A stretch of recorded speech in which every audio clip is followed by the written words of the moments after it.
平安，欢迎收听迦南之声，我是刘英燕牧师。8月14号，听从或者不听从呢？耶利米书25章1到38节，其中第4节这样说：上主一再的派遣他的仆人先知们向你们传话，你们总是不听也不理会。一个受交代要去传话的人，但是他们却不听，我们的心会多难过。我想耶利米他就是在这个经文里面特别提到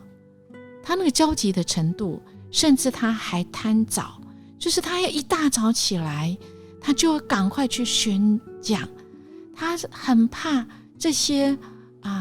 上帝的子民不肯听，而上帝的审判真的来到了。我们看到这些子民，上帝的子民真的是硬颈硬着他们心不肯悔改。于是接下来耶利米就来预言，上主要跟他讲，犹大国将要在巴比伦过70年的这个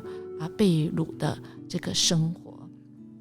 这是为了要强调上帝的这个惩罚不会是无缘无故，也不会永远止境的，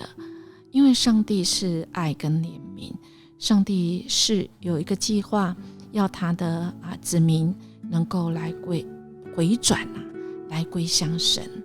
所以我们看到在这个耶利米25章今天的经文到14节的地方，其实应该就是耶利米的信息，他第一个部分在这里做总结，就是他被呼召那一年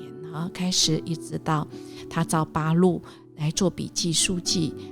这段的时间，那神的审判警告连续不断虽然这个约雅斤把这些书都烧掉但是后来那个先知他又重写所以我们的主我们的主的话不是人能够把它毁灭把它湮灭的我不想听就是好像就没事，是这样吗？就像我们早上起来这个年轻人设10个闹钟你把每个闹钟都按掉不会代表你上班或上课的时间不会来到，而只是你会迟到而已。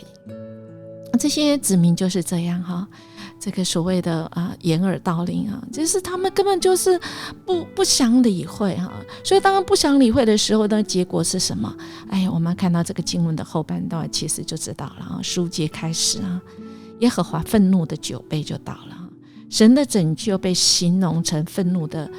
之杯这个就是我们醉酒了，我们喝了酒以后就是醉了而这杯就代表这个什么？敌人的刀剑就来了，神的审判就到了，要从他自己的子民选民来开始，然后要到了这个万国万民到地极，没有一个是会幸免的。神的对列国的审判最主要是神还是有一个拯救的计划，因为我们的神是守约施慈爱的。既然他是守约施慈爱，他自己又是公义的，那么他就是有一个计划，要指着那弥赛亚他自己的独生儿子在很久以后会来到，虽然很久，但是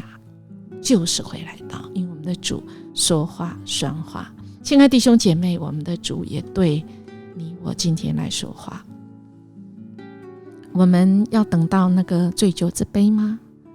那个杯是愤怒的，我们喝了就是一下子左一下子右，我们根本搞不清楚状况，我们把事情都搞得乱七八糟。这个时候我们就真的要回转了，好不好？我们不要等到那时刻，那我们真的是受尽了所有的苦。我们一起来祷告。爱我们的主，我们谢谢你透过今天的经文，你再次来告诉我们，我们真的要回转归向神。当我们迷失了方向，像醉酒一样，主恳求你来叫醒我们。主因着主你自己的生命，主使我们走在你的一路中，我们愿意来听从你的话，顺从你的带领。我们这样祈求祷告，奉主耶稣基督的名求，阿们。愿我们今天听从上帝的话，我们真的是走出一个荣神益人的生活。如果你喜欢我们今天的节目也请你用5星级的这个好评来鼓励我们哦。我们明天见。